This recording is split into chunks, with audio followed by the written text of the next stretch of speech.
Hello, spoiler but here. Due to our special guest, the sound quality of this podcast is dog shit, and for once, it's not Farlong's fault. Enjoy the show.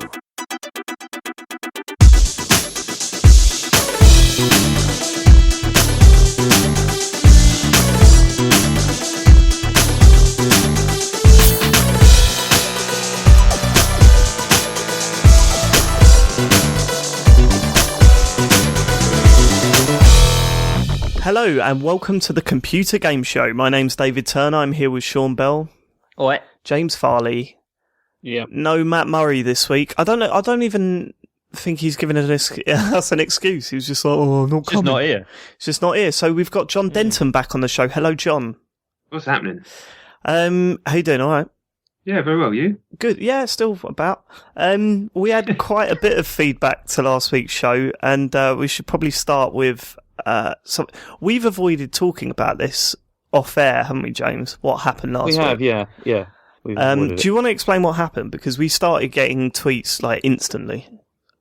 Well, it seems that like towards the end of the show, when we usually do the emails, somebody, okay, this is partly my fault because I didn't mute my microphone properly. Yeah, but it's also mostly your fault for not realising it had happened in editing. Okay, before you continue, I will then go on to, after you finish this, I will then go on to explain to everyone why it is mostly your fault, partly my fault.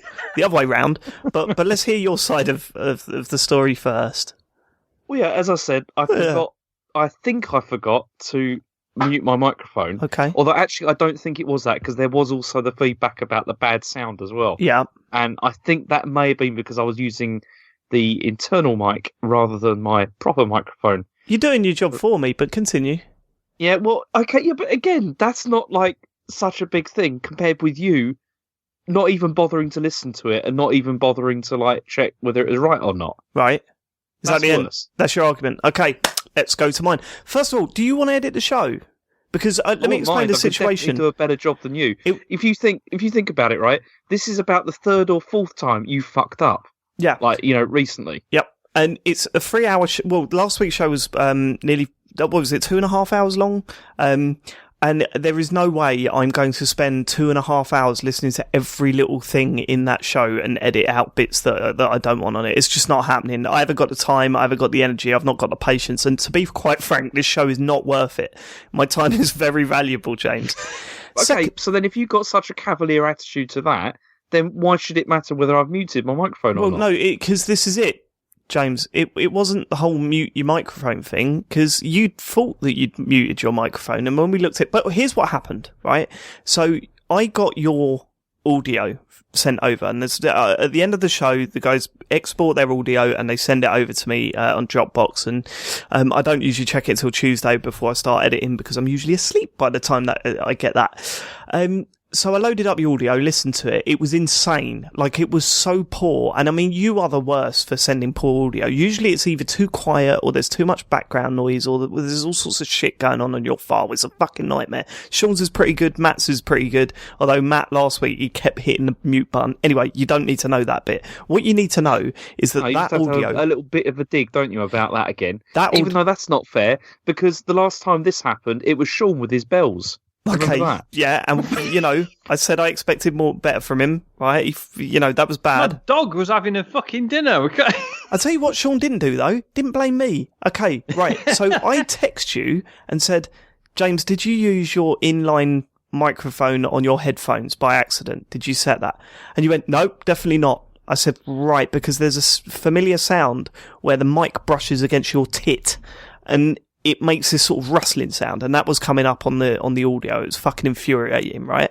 So I said, you sure you didn't? No, I didn't. So then Matt had texted me and said, oh, there's this weird bit where James is like unzipping stuff, and he's telling his wife that he's on mute, so he can't talk right now and stuff like that. So I said, how did you mute your microphone? Well, I've got this software that mutes my USB mic. And were you clicking that? Yes. So you were using your inline mic. So you thought you were muting the wrong mic. That's what happened. That was the problem. That's possibly what happened. That's why the audio was shit. That's why we could hear you when you thought you'd muted your mic. And that's your fault.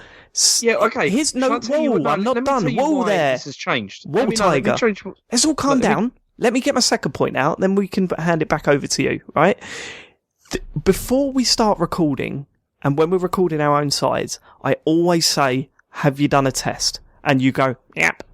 And last week, I just had this fucking weird feeling, and I don't know if you remember, Sean, but I literally went, James, have you done a test recording? Yes, yeah, I've done a test recording. I did it before the show. And then I made a joke, that means he hasn't done it. And we continued, right? Turns out I was fucking right.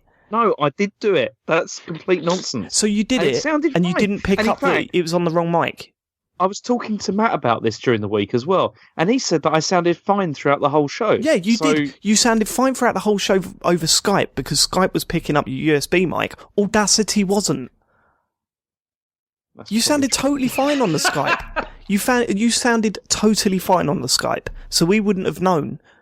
And when you were talking to your wife, going, "I'm on mute. I can't talk. I've got to be quiet. I'm reading the questions." We couldn't hear that. There was no need to whisper. It was on mute. we couldn't hear that, but Audacity was picking up your mic on your headphones.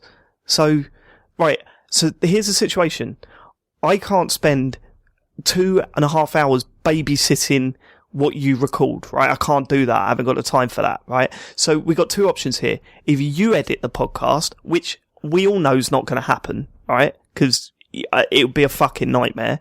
Or you just hold your hands up and go, yeah, I fucked up. Sorry, Dave. What are we going to do? Oh, okay. What are we going to do, James? How are we going forward? Let me. How are we moving forward from this, James? Come on. I had to move to a different room, right? Okay, to here we do go. the recording. Yeah. Because at the moment, I mean, I've come back to where I normally record because of this, right? This is how dedicated I am. I'm in a garage. It's freezing out here, I'm right? in a garage. So last week, I just thought, okay, I'll go into the house. It'll be a bit warmer. It won't be, it won't be so bad. I'm in a garage now, David. But then this happened, and so I'm back out here again. It's freezing, but it's that's okay. And you could have checked that. I mean, that was like a basic thing. It was really a basic thing. Yeah. In 2.5 hours of audio you sent over, I should have found those 10 seconds where you totally fucked it. So, hang on. So you telling me though you don't listen back to the whole show? No, of course I don't. No, I tell you what I do. I listen back to the Skype recording at work the next day because I haven't got the time to convert all the audio, put it all together, and export it in time for work the next day. And then I edit and then if I hear something that needs editing out, I just do a little timestamp and then I do it the next day. But if you're going to fuck around with having two microphones running at the same time, recording two different bits of the audio, I'm not going to pick up on that, you stupid fuck. That's why I say, check. Just do a test recording. Just do a test recording. It was just a tiny mistake. But I still think it's still ridiculous. I mean, if you think recently about how many mistakes there's been recently, and that could have been caught in editing, but they haven't been. Yeah, that's true. I think Sean should do it. What's happened? I don't think you should do it. Sean's Sean. It would fill it with Midnight Resistance style music. I can't be having that on my show, right? Listen, when I fuck up, like I did with not picking up certain bits in the editing, blah blah blah, I've held my hand up and said, "Sorry, mate. Sorry, lads, I fucked up. Yeah, that was my bad." Right? When you do it, you go, "Oh, I'm in the garage now. So I'm in the garage. So that's all right then, isn't it? I fucked up last week. I didn't check my recording. I'm in the garage now, so it's all right." Just, James, get your shit together. Just do your test recording. That's all you need to do. Please do your test recording and test it. Listen to it back. Make sure you're not speaking through a fucking mic attached to your chest. Please. All right. Thanks. We also had an email. Do you want to read this out, James? Yeah, okay. Okay, so anyway, it says, "Hi, lads. I'm following up on last week's show with a note to say I was the one who commented on your PSVR YouTube video, remarking about the girth of some of the podcast members. While I'm glad that James took it in the spirit that it was meant, I do realise that I was out of order and would like to apologise. Sean was right when he said listeners haven't the right to take the piss. They aren't his mate. Sean, you sound like such a cunt there. Go on. In our defence, some of us have been listening to you all since the early days of Joypod, and we have a sort of bond with you which makes us feel like we can carry on like mates. We aren't bad people. We just get carried away, and our inner little David Turner pops out from time to time. Anyway, it was uncalled for, and last week's show has given me pause for thought. I will try to engage brain before mouth in the future. Your loyal listener, Riv. Sean, man, you see what you've done now? You've attacked my listeners, my fans, and you've upset them. So what? I mean, listen, Riv, don't get upset, mate. It's only Sean. Honestly, that's what you got to say to yourself. You've upset Sean. Sean lashed out last week, quite embarrassingly, I thought. And lashed out. It's only Sean. Don't worry about it. He's not important. He's nothing. Sean, comment? Apology accepted, obviously. Much appreciated. That sounds really twatty, doesn't it? Yeah, it no, like, it is genuinely like knowing what the internet is like. The fact that that's like the worst quote unquote abuse we've had, and we mentioned it and we got an apology is actually pretty amazing. So I appreciate him sending that email, even though I feel terrible now, obviously. I know, it depends, because maybe Matt deleted other comments that we just never saw. That's true. Maybe he shielded us from the worst. What if Matt wrote that email? It's possible, actually. He's got form. Yeah. He has impersonated people before for reviews. Have you searched for the email address on Google and see if anything else comes up? Yeah, do a proper catfish on him. Yeah. Just turn up at his house. Someone get Neve on the phone. You need to sort this out. Fucking hell. Can't be dealing with that man in my life. Okay, this one, John, this is for you. We're moving on to news now. It's just a nice little transition. This one's for you, John, because I'm interested in your take on this. Okay, sure. So, Bethesda last week announced that the Gaming Press will only be getting review code a day before release date. They'll be focusing more on how did they word it? Influences, yeah. Influencings on YouTube and stuff like that. Mm-hmm. That's where they want to be sending the sort of early copies of the game to. I'm flip-flopping on this like a motherfucker. And now, as someone who's worked in the industry for many years and still writes review for big sites and stuff, like, what was your take on this?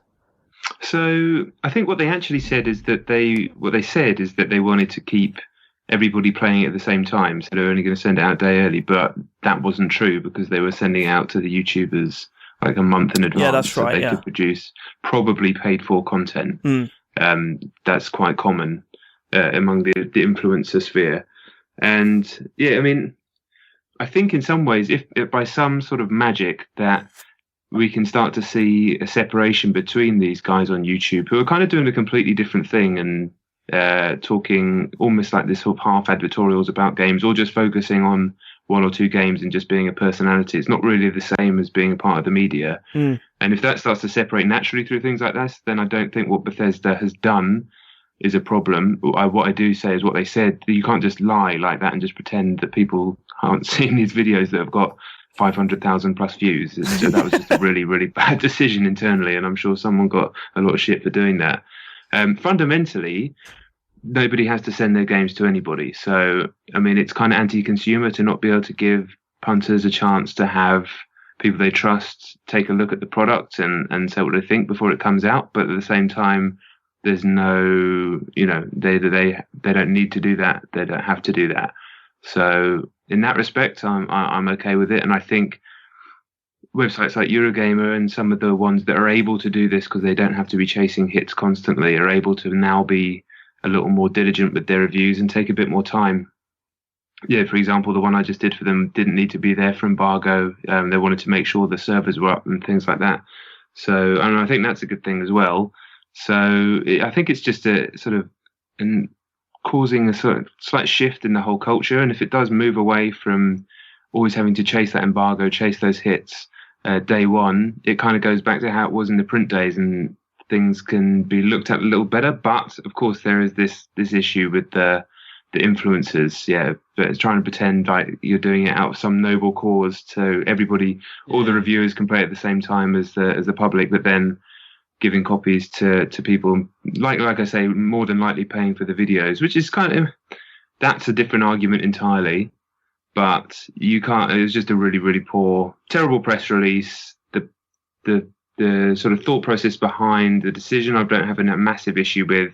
It's not great, but it has its positives as well and the silver linings. But terrible press release. I think that's probably my final thought on that one. Yeah, real bad mistake. Yeah, I mean, I can see I can see what you're saying. I think people within the industry see these sort of YouTubers and everything as more marketing than anything else. But certainly more as a way to market their game than the audience see it as. You know, like I think there's a lot of people that think that these YouTube videos and stuff like that are on par with like games reviews and stuff, and it's like not. That's marketing. This is critical reception. There's like a line there. Maybe the majority of the people don't really see that as a definitive line between the two. What I'm sort of not clear on is whether it is anti-consumer to hold back reviews until the game's out, because the consumer has always got the option to wait until the reviews come out. Like, well, this is the thing, innit? Like, ideal world, people would wait, but they don't. Is that a problem with just games, or is that a problem with other types of media, with, you know, say films, for example? I mean, I've never been in that culture with going to see films on day one, but is that as big a thing as it is to own a game on day one? I think it is, but then you also get that whole thing where, you know, sometimes they don't do press screenings, do they? You know, for films, if they think they're going to do really badly, and they're like, yeah, we don't want the public to know about it, and maybe people will go. That's the thing that I'm not, like, I flip-flop, right? Because when we were doing JoyPod a few years ago, I would be like dead against this and kicking off about it and ranting and raving and stuff. But now I'm not so sure. I've kind of, you know, I kind of resent the fact that we're all sitting in this sort of same boat of having to own games day one or ordering from certain places because they might send it out a day early or whatever. And I definitely feel that way. Like, I'm not going to lie and say, no, I'm cool, I'll just wait a week. If a game's a day late or something, I'll go fucking mental. But, at the same time, I kind of resent that we're like that, because now we've got this sort of attitude where, you know, well, we've got to get reviews, you know, before the game comes out. And I kind of think, like, do we? Are we like sort of making our own bed and shitting in it? Like, I don't, you know, we've got this idea in our head that we have to own the game straight away. And now we're saying, well, we demand the reviews before that release date as well. I don't know. It's weird. But it's not like I don't care when the review comes out, because I will wait. Yeah. If I have to.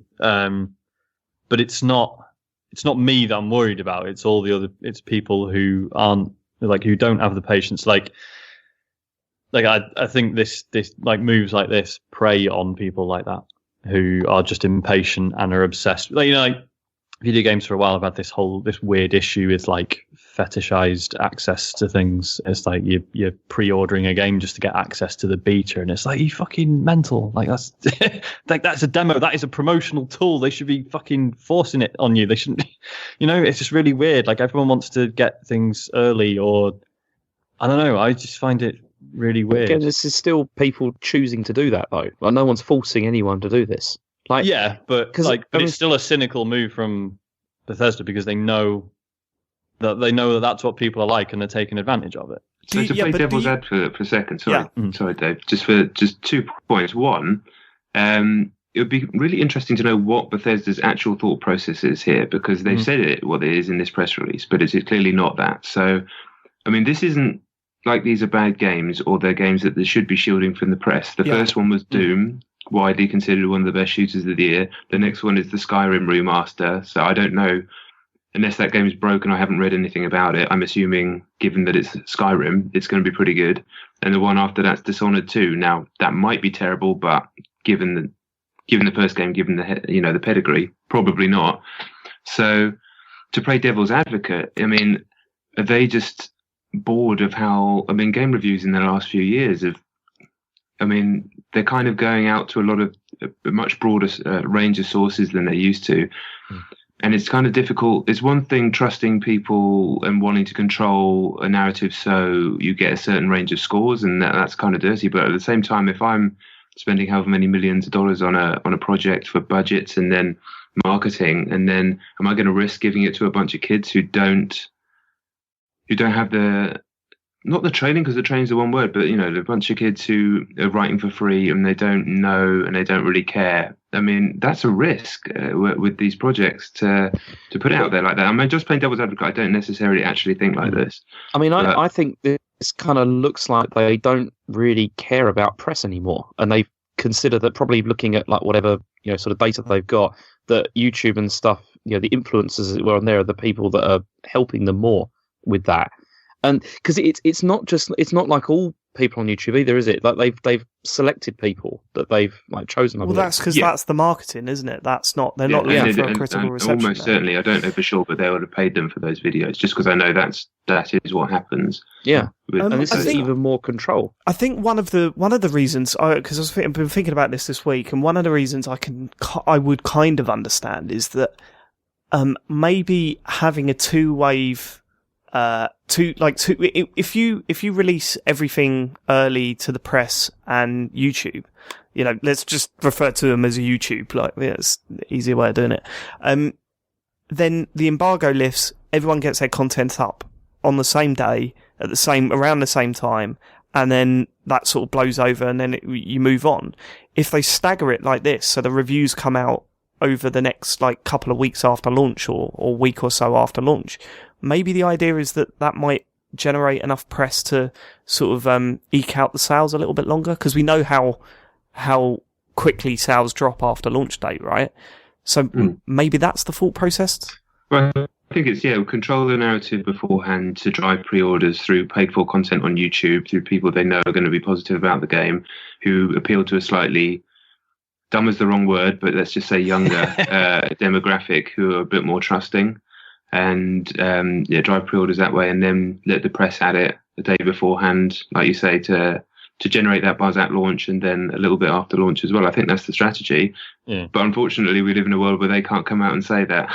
No, I would like it if they came out and said that. I'd be like, that's fine, because I can detach myself enough from it anyway to go, well, I'll make my decision on the game as and when, based on people I trust, or whether I just want to buy it anyway. But everyone would just jump down their throats. They've got their throats jumped down anyway because they fucked up. But you can't really say anything anymore. We can't say anything. So they're best off not saying anything. So John, I got a question.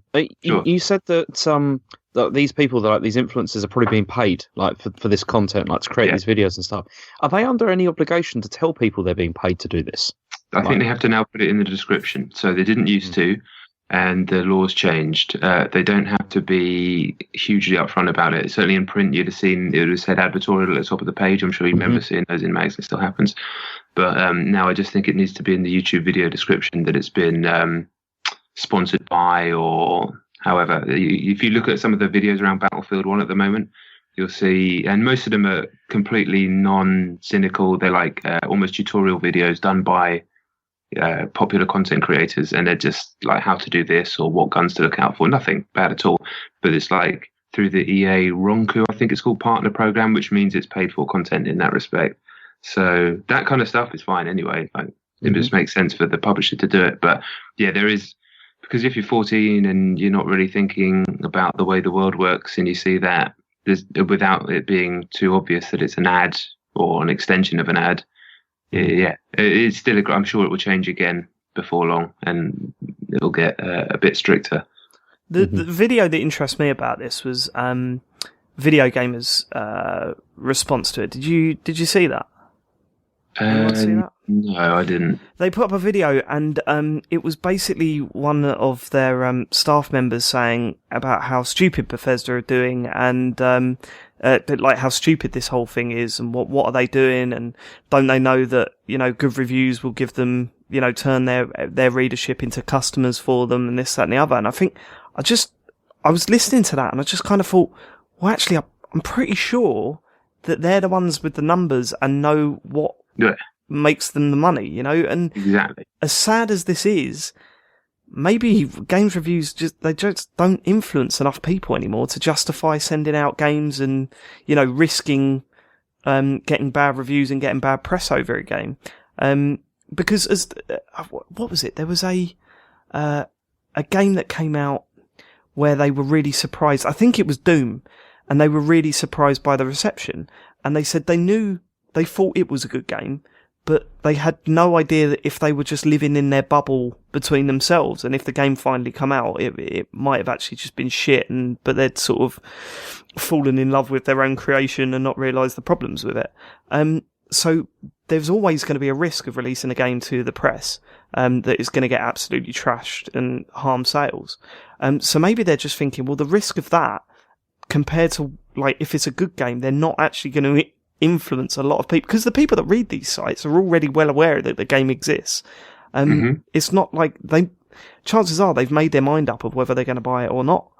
And I think maybe this is just a really horrible reality that, games reviews, they're not the big thing that they used to be. Which is definitely sad, not the be all and end all. Yeah, and I'm obviously the same way as you, but you're completely right. They definitely have metrics that they're working with, and if that's the way that they see it, there must be. I mean, Doom was a bit riskier, but if they're still sticking ahead with it for these two games that are coming out now, in Skyrim and Dishonored 2, there must be good reasons behind it. And that's why I say I'd be fascinated to know the actual reason, sort of the boardroom level reason for doing this, and how important these game reviews are, because there's no way that they're not important at all. We're getting like a high Metacritic and having, owning the internet basically for that day and getting loads of 8.5s plus, 5-star reviews or whatever. I mean, that's still going to generate a lot of buzz and a lot of traffic towards your game, I'm sure. But is it worth that risk? I guess not. Yeah, I just kind of want to know the real answer, because I do find it interesting. Yeah, I mean, they're not just going to make these sort of decisions based on nothing. I mean, you forget that how many millions and millions of dollars are piled into creating these things. And, those people that put those millions and millions of dollars into it want some return. Like, they ain't a charity, so... Yeah, I mean, Jesus Christ, I mean, we could be looking at this as a company making a decision that's going to keep all these people they employed because they're mitigating risk in a certain way. And, all of these studios that they own and all these people working in the accounts department and stuff like that. When you look at it that side, it becomes a little less cynical. They're just trying to make money for the right reasons in that way. Again, I'm just playing devil's advocate again, but there's always more. It is annoying, exactly like you say, to listen to someone go, do they not know this? And it's like, sometimes companies can be dumb for sure, but Jesus Christ, I mean, these are people making a lot of money and making smart decisions all the time. I'm pretty sure they've considered that particular notion that game reviews might generate sales.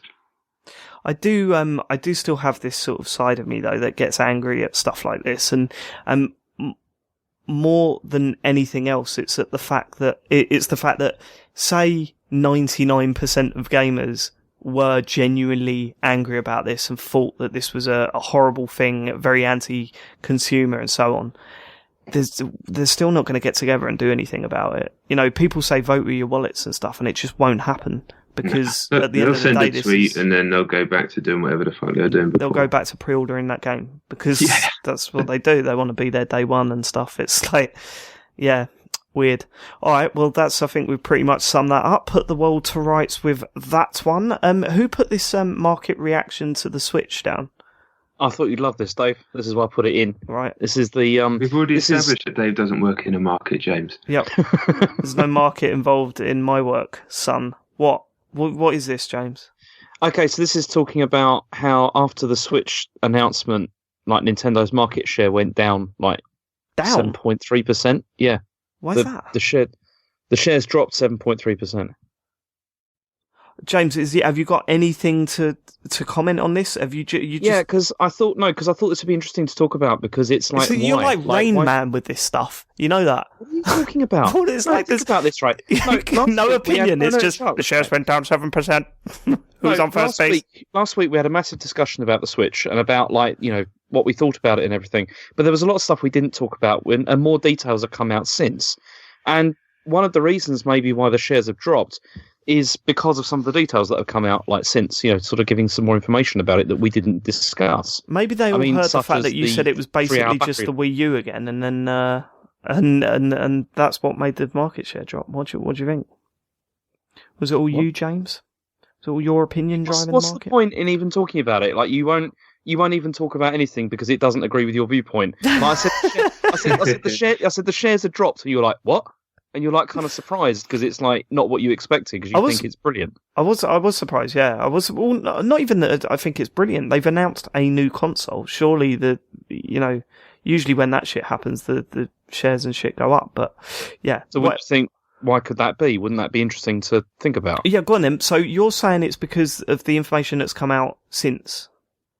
I'm saying, yeah, it could be a possible reason because there's been a number of things that come out. Like there's like 3-hour battery life is one of them, and then the other day it's turned out that it's only got 4 gig of RAM, which is like half the Xbox One and PS4, and also the cartridges are only going to be 16 gig apparently in size, which is a lot less than a Blu-ray.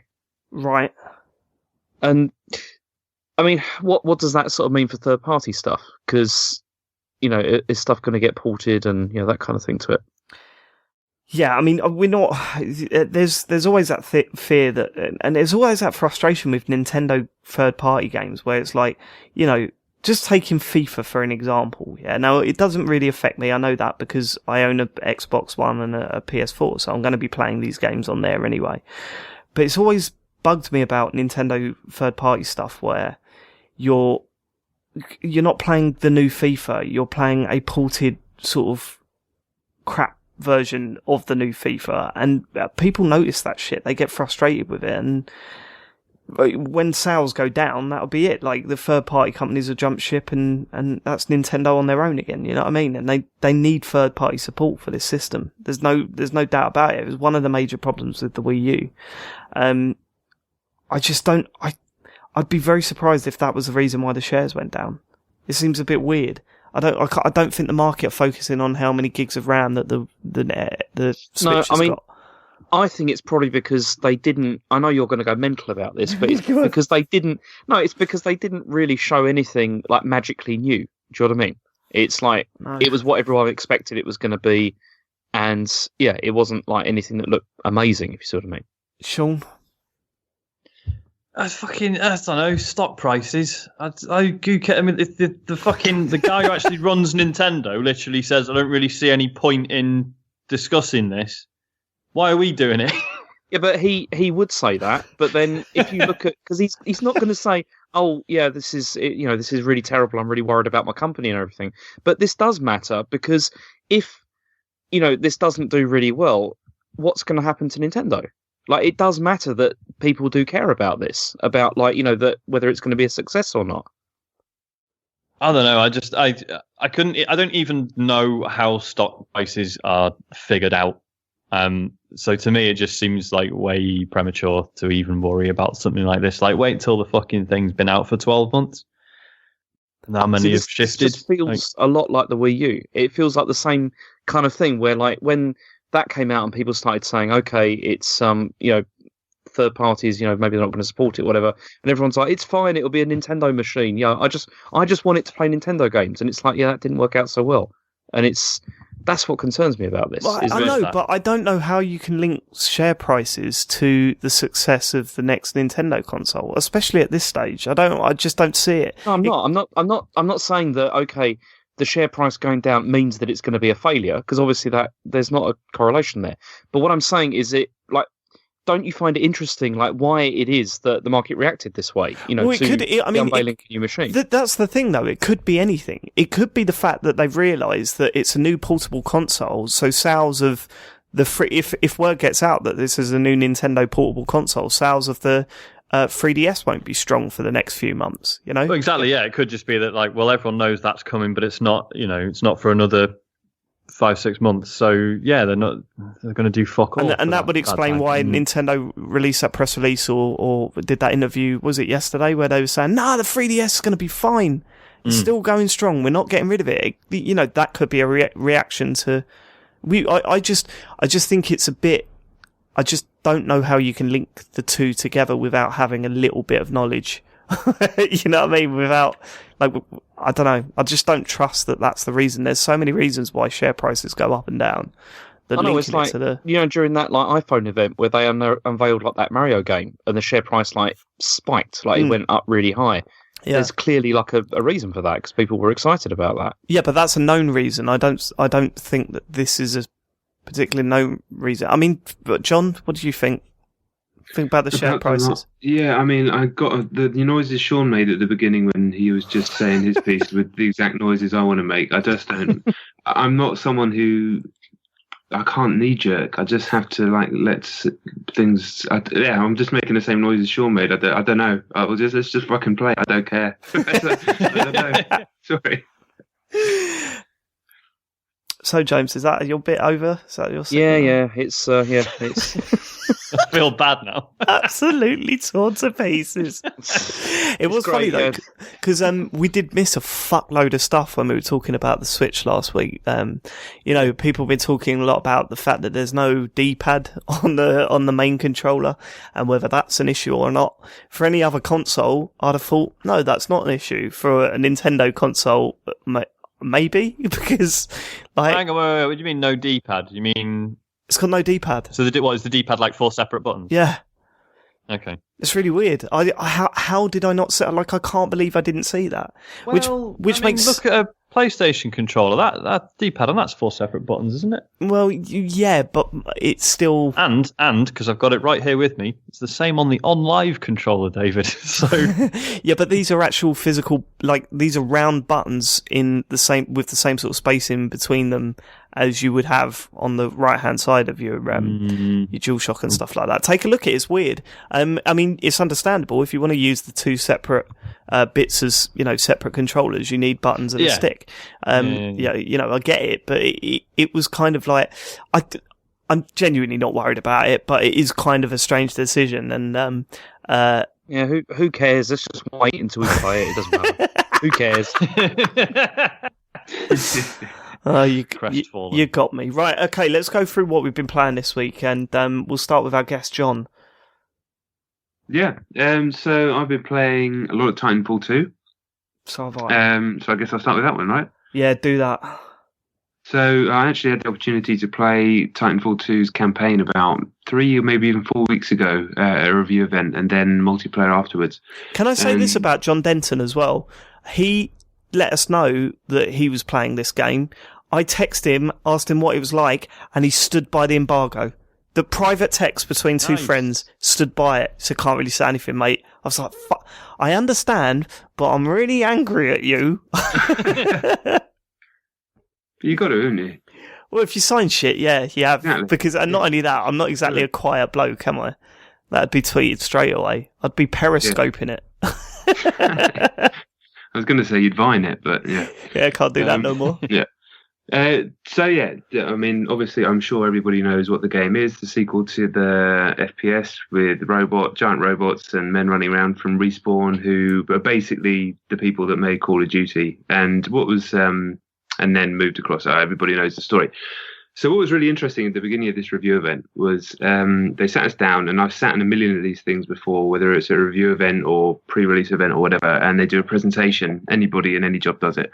And it's always boring. I don't care what any presentation has to say most of the time. However, this time, the guys from Respawn who came over, they just stood at the front, and there's one guy who's like the COO of the company, kind of charismatic guy, but your classic presenter, marketer type, that you just instantly switch off. So he spoke for a minute, and then they handed over to this other guy called Mackie, who is the lead designer for the campaign. And he just gave this really kind of calm, really impassioned speech for about 10 minutes about the studio's history, about how they came from creating Medal of Honor and however many years ago, then moving across and creating Call of Duty and Call of Duty 2, and then how it was to work on Modern Warfare and the different levels there and the multiplayer and stuff, and how all of that sort of culminated in them trying to create this campaign for Titanfall 2.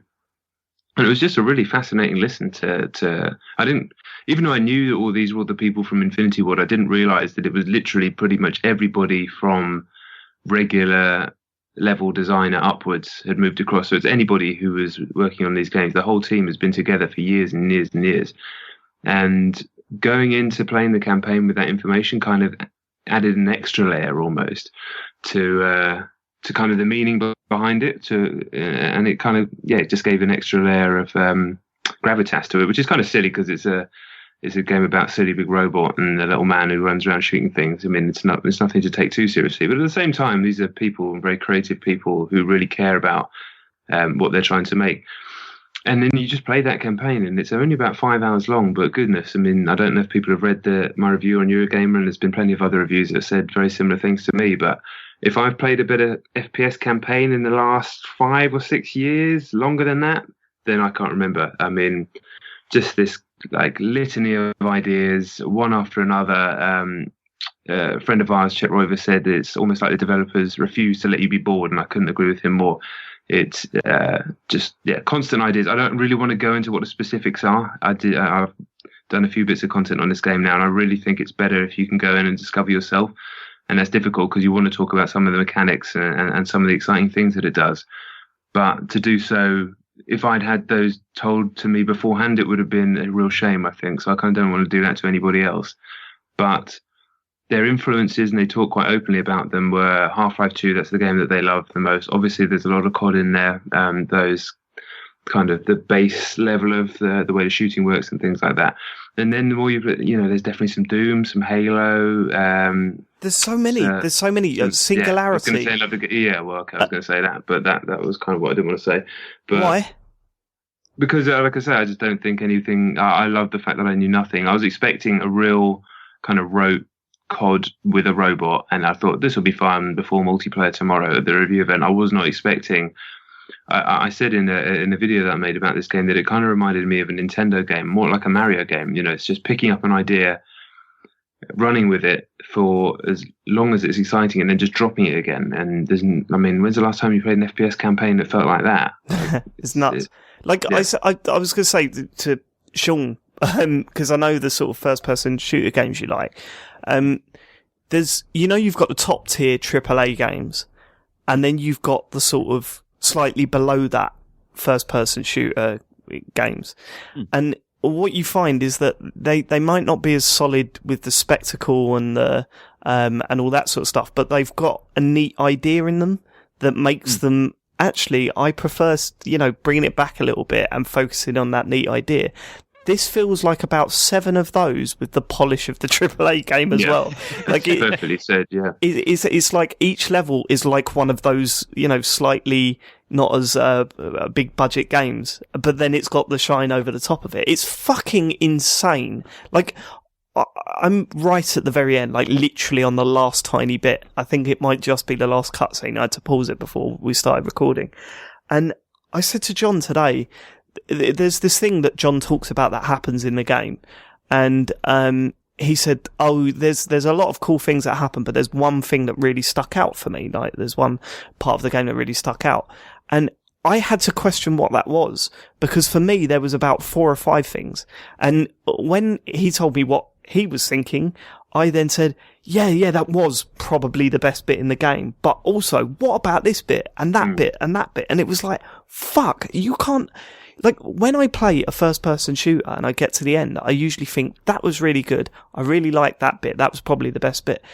This had so many peaks in it that I was kind of like, I didn't know where to start. Like, I want to talk about this game at length, but like John, I don't want to spoil it. And there's some stuff in it that is, that you would expect from a Titanfall single-player game campaign. I think I can probably say that there's a big bit where there are loads of Titans in it. And you're all battling a bunch of Titans alongside a bunch of Titans. That's the sort of shit you would expect from this. But it does it so well. Like, that section where it's like, okay, this is the bit you all expect from a Titanfall single-player campaign, is fucking phenomenal. Because I don't know if it's the gap that they lead, like the build up to it that works, or the fact that it doesn't drop a frame when all this shit is going on at the same time. Like, it just feels like properly solid. Or even the fact that the moment it ends, it follows it up with an even better bit of the game. Like, it's just, I can't.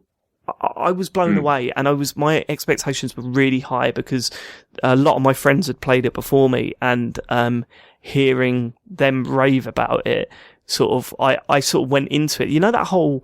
Because the whole first, I'd say half an hour, 45 minutes, it's relatively slow, isn't it?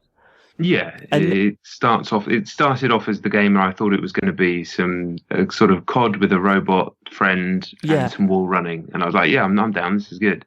But yeah, I wasn't expecting it to go where it went at all. It's mad. It's totally mad. I mean, totally blown away. And as everyone has said who have spoken to that have finished it, I can't wait to do it again at some point. Like, it'll probably be New Year now, but I'm definitely going through that again. Yeah, I am as well. Yeah. Sean, what I'm saying, to summarise that bit where I was explaining what the game was like, you have to play this. Like, you have to play it. I know, I fucking need it. It's just money at the moment. We just had the fucking roof repaired, mate, so I'm cleaned out. Yeah. Have a word. But yeah, probably Christmas if everyone's still on it. You're going to put together a Amazon wish list for our listeners, Sean, with just Titanfall on it. Yeah, right. So that's the single player. Mm-hmm. How much of the multiplayer have you done?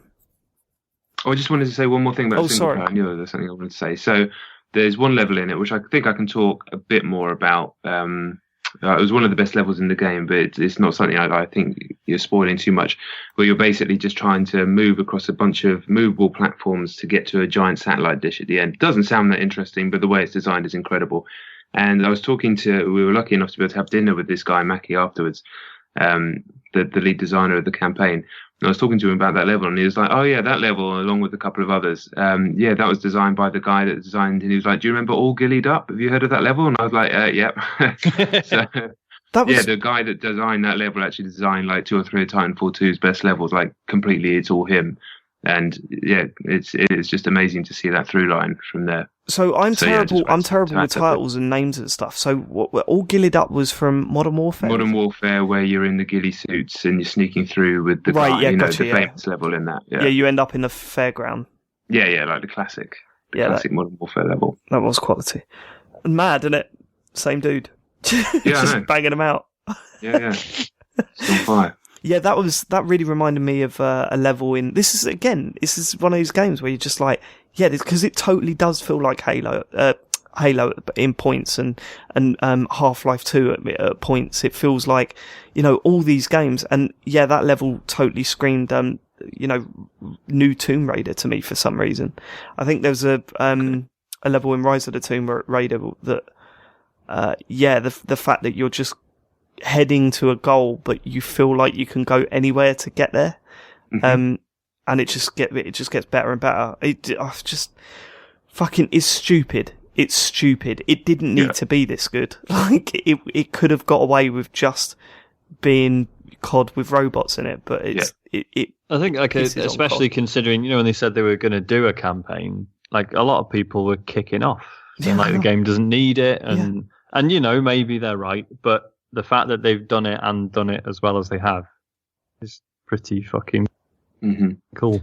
Right, okay. Like they could have half-assed it, and it could have just been something to stick on the box and just be like, look, it's got a campaign if that will help shift another few copies. Yeah, exactly. But no, it sounds like they've actually put real thought into it. But that's never been their sort of style, is it? I mean, you look at how much effort they put into Titanfall, and the sort of narrative on the internet is, well, no one played it after a week, and that's not true.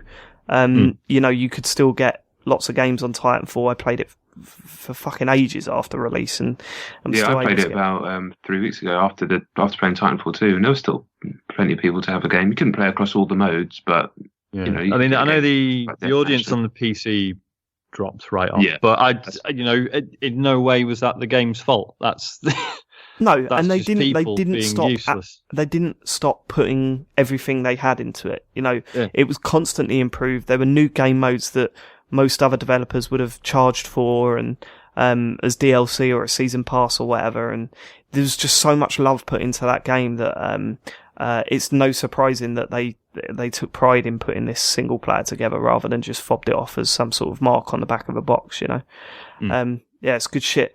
Right, okay, yeah. So the multiplayer, have you smashed that? I did a bunch. I've done a good amount on PS4 since it came out in the last few days, and I think it's superb. I love the first game to death. It's my favourite online shooter I think ever. So this is kind of just more of that. There are some changes, and I think they're only changes that really make sense if you've played the first game a decent amount. So stuff like now Titans don't drop with shields, and they have these little batteries in their back, and you can pick up batteries on the field and put them in your own Titan to get a shield, or you can jump on an enemy Titan and yank their battery out and put it in your own one. It just adds depth to the battle. But fundamentally, especially if you've not played the first game, I won't go into all the sort of minutiae of how it all works. It's just sort of breakneck pace, level of movement around the environment that's just completely unmatched. Shooting mechanics at the highest order from the people that got shooting mechanics like that in the first place in COD 4 and kind of changed multiplayer forever there. Plus this rush of getting on a slight kill streak, getting your little boost so you can amp up your weapons or different little perks that you can choose, getting to the point where you can drop your Titan, dropping that in and just extending that one life run that you have for 2 to 3 to 4 minutes in one match. And that rush, that kind of flow is really unmatched as far as I'm concerned in multiplayer. I do have slight concerns about that they're going to maybe play out over time. Like, is it the right decision to now not have the Titans drop in with shields? Sometimes they can feel a little weak if you're unlucky and you can't find a battery, and they're not quite as much of an option as before, perhaps. The way they've split the modes out maybe doesn't make a lot of sense. But again, we need to play for 2-3 weeks at least to really start to understand whether these are problems. It's like the classic thing with Bastion and Overwatch, when everyone thought it was completely game breaking, then a week later everyone was like, oh no, it's actually quite easy to kill. So you do need to give it a little bit of time. But overall, I mean, just fucking amazing, quite frankly. It's like when they did they did sort of their reaction to the first beta, and it was just like it was that really nice mix of like, okay, like some of this maybe doesn't work, but then other bits it was like, no, you just haven't understood it yet. Like, and it was good that they understood that. Yeah. And it was, and they, unlike Bethesda, worded it beautifully. So you felt like they were on your team rather than trying to pull the wool over your eyes. Mm. Yeah, I haven't played enough. I must have played about 5 or 6 rounds, if that, because I've been so focused on the single player for now. I am finding it really hard to get into the swing of it like I had been in Titanfall. But then I was thinking today, why is that? Why? And obviously I've played the original Titanfall for hundreds of hours, and I know all the maps like the back of my hand, and I'm used to all the perks and all this sort of stuff. I've unlocked everything for a fucking start. So I need to put a lot more time into it before I can make a decision. There's a couple of things that need tweaking. If anyone from the Titanfall team listened to this, I don't know why you would, but there's one guy that we always keep an eye out for. Can you please make it so that I don't have to press Y when one of my members of my party launch a game, because I hate that. I don't know why that's in there, but minor thing. It's early days. What I will say is that the game mode changes have been fantastic. I love amped hardpoint. I think that is such a great idea, because hardpoint, for those that haven't played Titanfall, is essentially domination, where you've got several zones, and you've got stay by the zones, and then you take over that zone. Well, this time you can add like a shield to that zone. But, it's not really a shield, but you sort of what they call amp it. Stay there for a little bit longer, and it puts a yellow ring around your base, and it makes it harder for someone to come and take over your base. And it just changed the dynamic of everything, because you're sort of jockeying whether you need to just focus on taking over hard points, or you need to focus on protecting what you've got to see out the rest of the game. And it's Titanfall, man. As much as I can compare it to the first one and have my concerns, it's still Titanfall, and it still feels like it's just insanely fun from the moment you drop off of your spaceship to the moment you blow up the enemies right at the end. I can't wait to properly focus on it. If it's anything like the first one, which I'm sure it is, then I've got hundreds of hours ahead of me on this game. I can't wait. God damn. Man. Is it right they've said that they're just not charging for any extra shit? Apparently. It's all cosmetic or is stuff. That, I remember sort of rereading it, thinking, hang on, have they cleverly worded this? So, we're not charging for maps, but they are, maybe there's something else they'll pull out of their ass. But they charged for maps last time round, but then... but the modes were free, weren't they? The modes were free, yeah. I don't know. I haven't read anything about it. Yeah, maps and modes are free, but cosmetic. There's going to be a way to pay for cosmetic things and shit like that, which I think that's fine. Yeah, that's absolutely fine. It's a good option. Yeah, if I can get a pink mech, then I'm there. I am there, with a huge flag, like a Millwall flag, over the top. No one likes us. Love it. Bang up for that. Yeah, good. What else have you been playing? So I've also been playing some Battlefield, but I don't know. I think is that also going to get talked about? It is. Yeah, I'll talk about that later. Cool, because I've not played enough really. So I thought I'd talk about a couple of VR things that I've played, seeing as Matt's not here, if that's all right. The main one that I want to talk about is London Heist on PSVR Worlds. I've played a few different things on VR over the last week or so. One being Rigs, the sort of mech combat / sports game, but it made me so sick, so sick that I had to turn it off and go and lie down for an hour. I've heard this is quite common. I mean, I have in-ear, like to be fair, I have in-ear problems, so I can feel motion sick just throughout the day for no reason. I quite often feel like dizzy. I get vertigo, so I'm not exactly the best test case for are you going to feel sick with VR? It's like, yeah, I probably am. But it seems like any game where you have to move the camera like you would in an FPS, I just can't play. And as much as I was trying to sit there and tough it out, you can't tough it out. It turns out you just start to feel like you're going to die. So really, it's quite an intense feeling. Your whole body goes hot. And yeah, I almost did properly yak playing Rigs. I didn't get through the tutorial, which is the same. It does seem cool, but it also doesn't seem worth that feeling.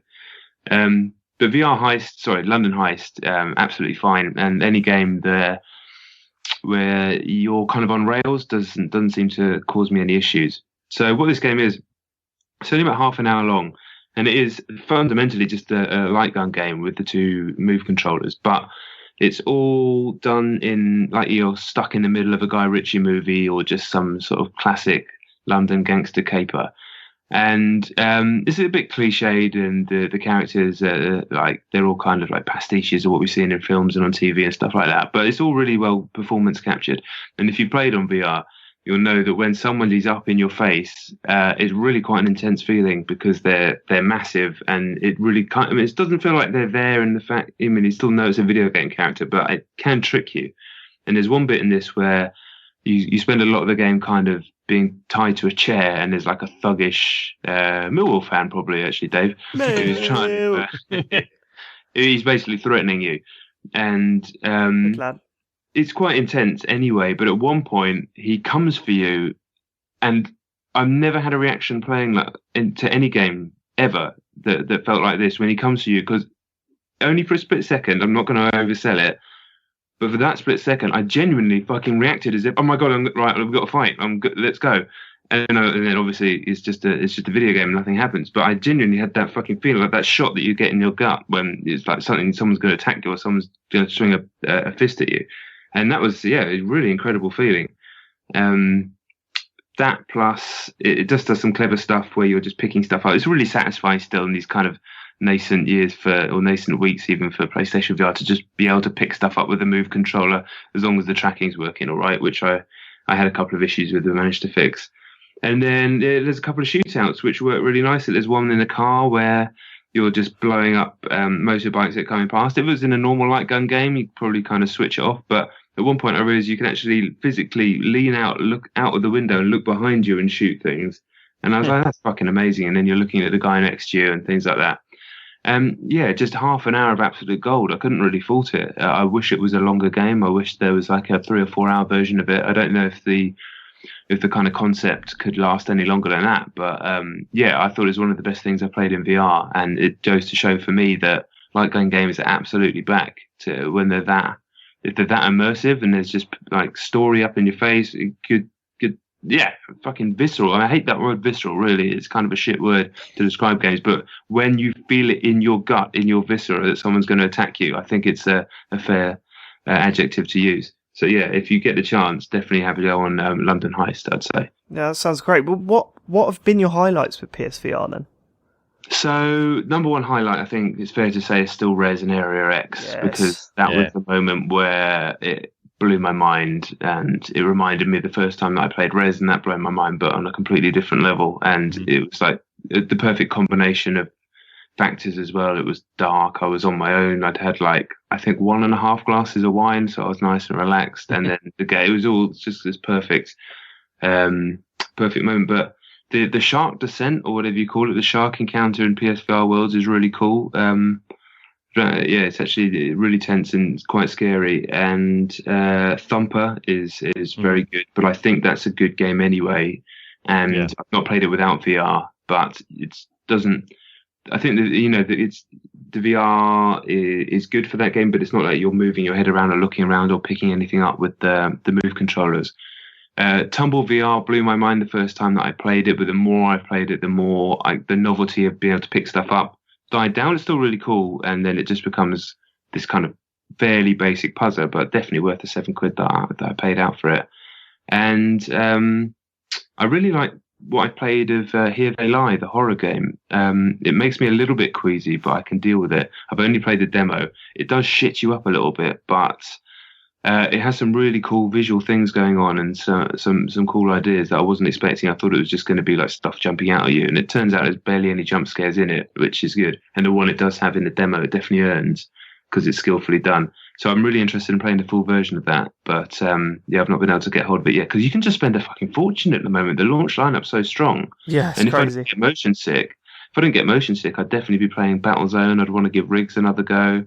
A few other things as well that I can't stomach. But Jesus, I mean, it's just there's like 10 or 12 things that I really want to play. So, do you see there being a future to VR gaming? Do you think this is going to last, or is it going to tail off? Do you know what's really interesting is I was sitting there today and I hadn't put the headset on for a few days, and since I got it, I was basically just waiting for an opportunity to put the headset on. But since like Titanfall came out, Battlefield, and a few other things I've been busy with, I haven't put the headset on. I'm like, am I done already? And I was like, no, this is just, I'm just playing these games right now, and then I'll go back to it. And it's a good thing to have so much variety at launch and have so many games and so many things you want to try. But at the same time, it's a little bit overwhelming. So a few games have come since. I think it's a game called Windlands, which it looked like it'd make me yak, and then Tethered, and then there's a couple more. And I'm like, fucking hell, guys, I can't keep up. I certainly can't afford to buy all these games. This is ridiculous. So I think when something cool comes out in a couple of months, when the whole crazy season around games has died off and things are a bit quieter again, I think so. I don't think it's going anywhere for me. I think I'll be there. I just hope that the support stays there. I'd be really interested to know after a couple of months how it's sold and whether it's going to be a thing or whether it's just going to be this curiosity. But what I do know is that come Christmas, when people are coming around the house, family, and we'll probably have some of like Nat's family friends and stuff around, the parents of the other kids and stuff like that for drinks, and I'm going to stick everyone in this thing and just fuck them up. See, because that's it. I mean, I'd love to see what the how Christmas affects the sales. I mean, post-Christmas, like, because everyone's going to be getting them out on Christmas Day, and showing their parents their new toy, or show their friends and stuff like that. I wonder if that converts into sales. It'd be weird. And I think the focus of VR gaming is to naturally go, well, is this going to take over what we do with computer games? And no, of course it's not. We still like our traditional games, but that's not really the point. If it's got enough support, then that's all it needs to do to survive and become something that actually gaming's so big now that you can have these almost completely separate worlds. Like a lot of what I do for work is to do with esports, and it's not something that I follow really, but it's just kind of a situation I found myself in. And esports is fucking enormous, but if you look at it as this like slice of gaming overall, it's still really small. It's just this kind of small percentage of this absolutely enormous entertainment medium, but it's still worth millions and millions and millions of dollars. It's crazy. So I think VR, if it can establish it, put its own foothold in there, then hopefully it's cool. I want it to succeed. I really do. Cool. Be interesting to see what happens over the next few months. James, what have you been playing? Well, I've been playing two things which are really old. I mean, I talked about Ratchet and Clank last week, but I finished that. And did you finish it, David? No, I got. I must have got. I was very near the end, but I think Harry got bored of it and didn't want me to play it anymore, so that sort of killed that for me. Yeah, it's funny because my kids were not interested in it either. Like, they didn't find it that interesting. Like compared with like Mario games, I don't know. Maybe it's something about the artwork or something. They just found it like just. Maybe it's just unrecognisable characters. Like with Harry, it was just he wanted Mario, and that was it. That was what he recognised. That's what he wanted to see. I don't think it was anything to do with the quality of the game or the artwork or anything. No, that's probably true. Although I think it may have been for my daughter anyway. It was probably part of was the the way the game plays, because she really likes in the Mario games the whole sort of like jumping around and climbing up everything, and that's the main thing I don't like so much about this, is that the platforming stuff is never very interesting at all. Nah. It's the weakest sort of aspect of it, because the whole focus is mostly on the weapons, and they are cool. There's some nice sort of weapons they got, and upgrading them and everything is kind of a sort of nice sort of sub game. And Mr. Zircon is very cool, but I don't know. The game, it feels very short. I mean, I was done with it after a few days, and I didn't really feel like I wanted to go back to it. But I mean, it was a budget release, wasn't it? Yeah. It came out cheap, so cheap.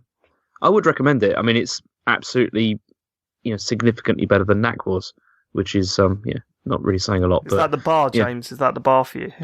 It is. It's the bar for like platformers on PS4 so far. It was like Knack. It started low, and this is obviously a lot better. I mean, what I did like about it was that there is some variety. They sort of have like flying areas and sort of you've got grinding and stuff to do.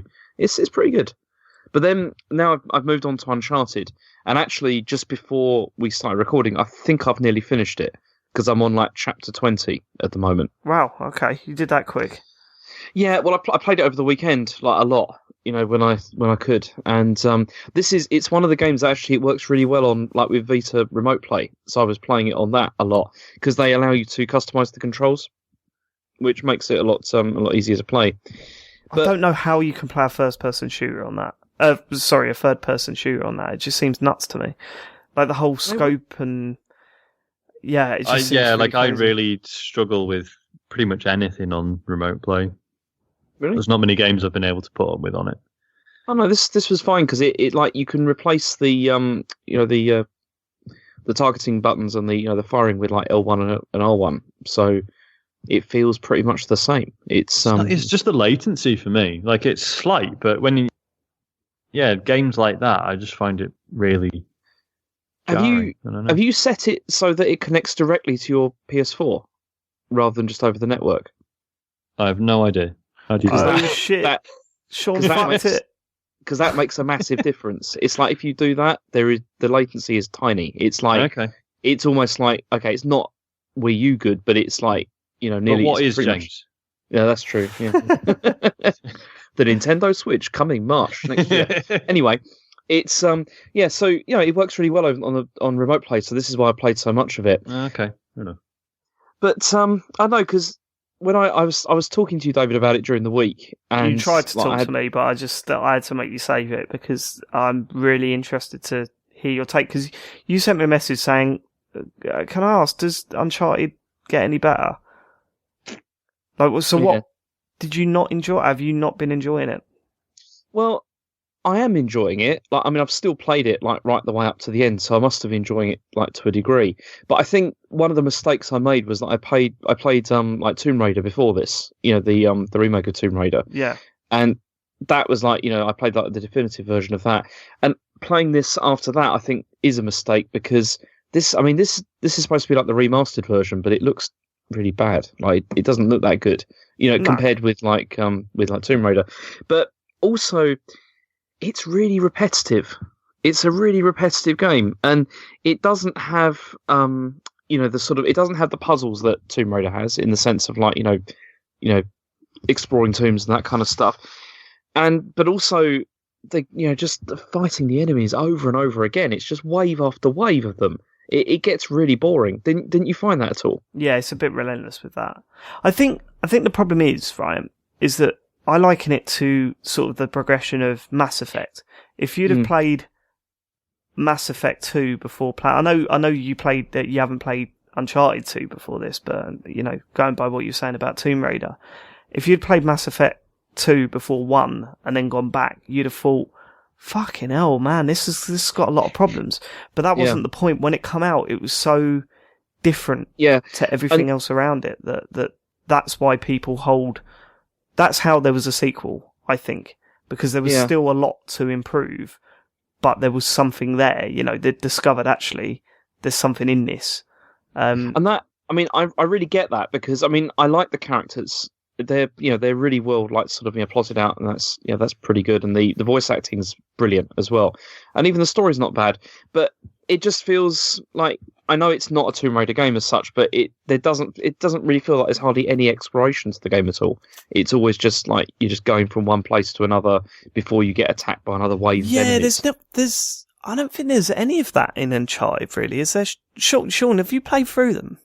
I've only played 2. Oh, right, okay, fuck you then. Yeah, John, generally that's... You've played through them all, haven't you? Yeah, I haven't finished 4 yet, but I played through the first 3, yeah. There's never been much exploration in them, is there? No. Not exploration, no. It's kind of like kill room, puzzle, puzzle, kill room, puzzle. Even when there's like a nice bit for you to just walk through, you're sort of going, there's a lot of waist-high walls here, though. Yeah. And that's the thing, like you run into any room and there's tons of waist-high walls, and you're like, oh, here we go again. And even the character says that, like sometimes, like Drake sometimes just goes, oh, here we go again, and it's like, yeah, I really feel you, mate, because this is we've done this for like the last couple of hours. That's the other thing as well, isn't it? You'll enter a town, and then as you're thinking, well, hold on, where are all the roads that don't just lead to the bit that you're trying to take me to? What a weird town! Like, there's an entrance to it and an exit. Fuck you if you want to go anywhere else. But also, I mean, the problem is like the enemies like that you're fighting, they're not intelligent enough to make it interesting. Is the problem? Because the combat, it really is just like you hide behind the wall, you pop up, you shoot someone, that's it. But they don't like flank you. They don't try and do anything to sort of. I mean, a couple of times I've walked into a room and they don't even like react to me hardly at all. And then suddenly somebody goes, "It's him," like that, and then they all start like shooting at you. I mean, I can really see that this is the beginning of something, and that's why I feel like I want to continue with this. But I think looking back, it's not so good as it's not as good as I was expecting it to be. No. The first one was very much of its time. It was just, I think what everyone fell in love with was how the story and the characters were presented. You know, it felt completely new, like something we hadn't seen before. You know, while you were running around doing stuff, it was very, very rare in a game at the time for the character just start chatting away. And that was kind of like whoa, what the fuck? This is weird. Why is my dude just like chatting away with the character standing next to him while I'm playing? That felt really new and fresh. Obviously, every game that come out since that does that stuff.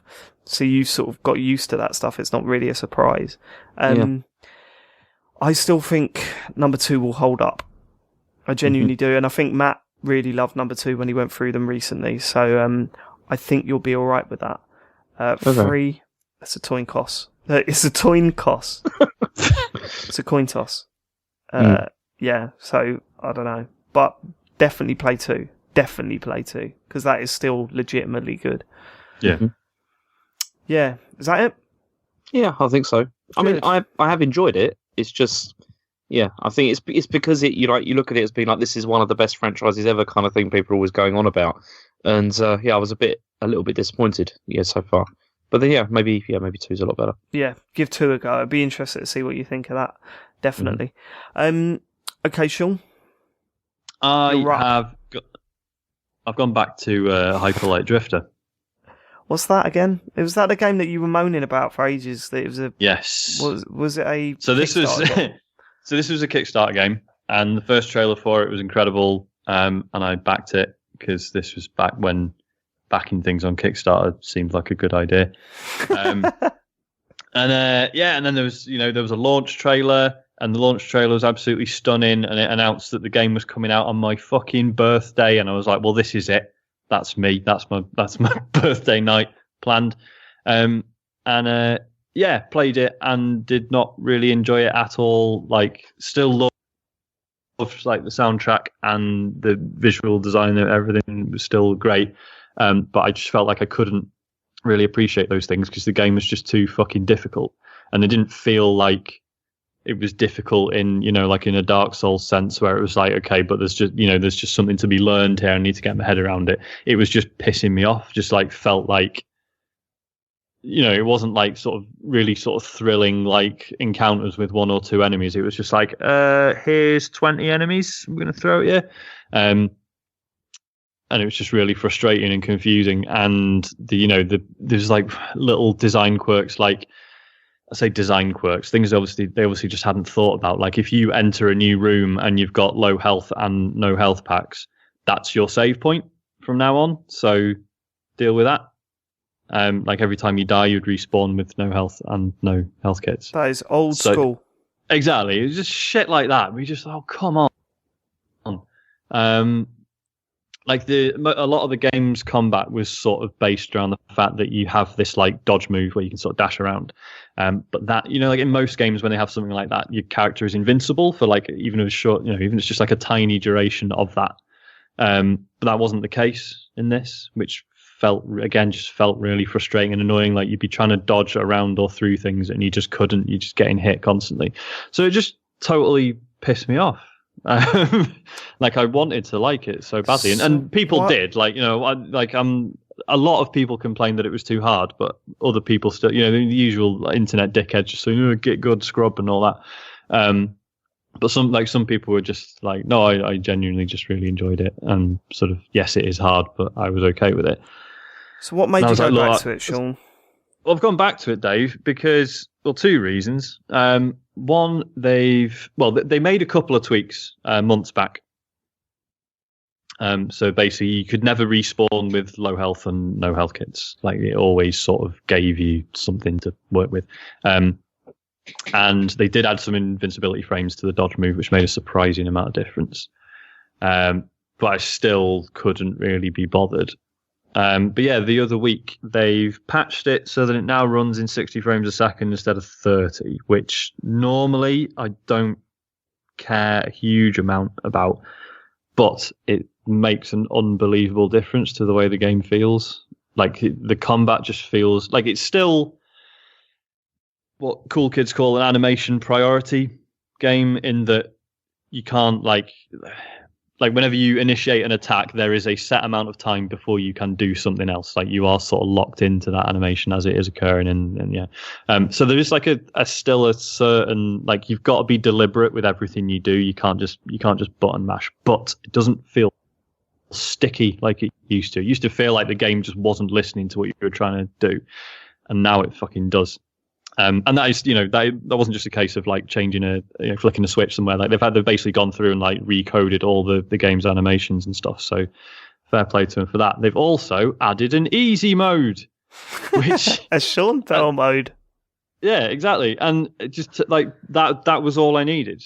I'm not even sure what it changes. You have 6 health blocks instead of 5. Beyond that, I couldn't really tell you what else is different. I just know I'm enjoying the fuck out of it.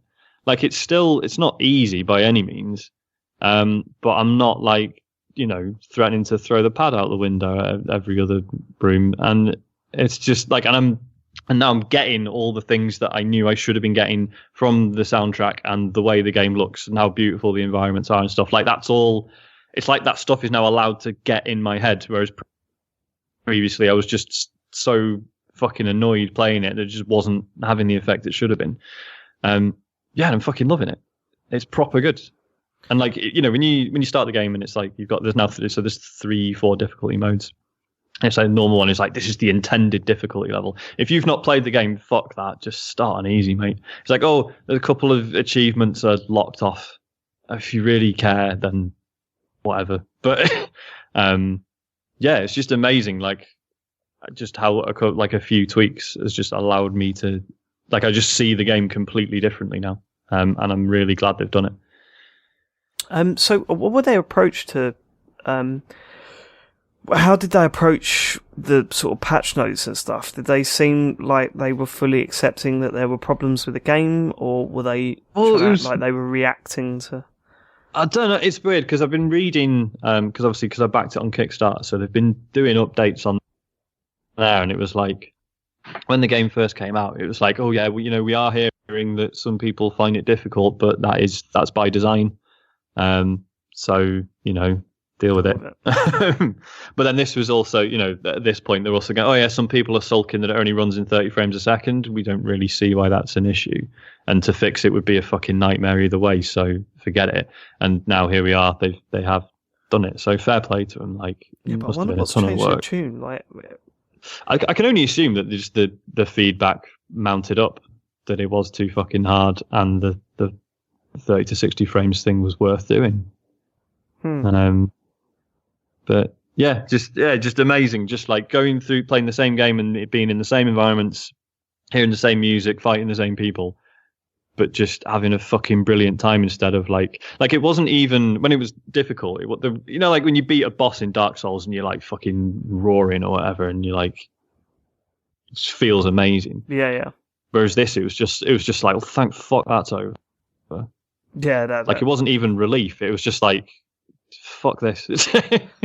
Whereas now, like, it's not, playing it on easy mode, it's not easy. Like, it's just good. Like, you still have to think about what you're doing. You can't just you still have to worry about dying. And even if it doesn't always feel like you're in a massive amount of danger, it's still satisfying to try and do a fight without getting hit.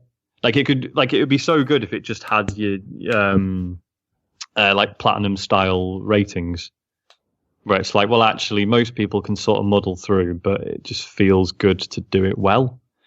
But yeah, good game. Good game. I'm never going to play it. So you should. I honestly think you'd enjoy it. Okay, I'll play it. Right, okay, my go. I'm still working through Forza Horizon 3. It is still an amazing game. One thing that I didn't mention last week that I feel that I should mention, we mentioned that, the street races, where they're like, no, you shouldn't be doing the street races, but here's the icon flashing in the menu type thing. What I didn't mention is that it completely changes the style of race as well. Like, it's usually at night, which is a bit different.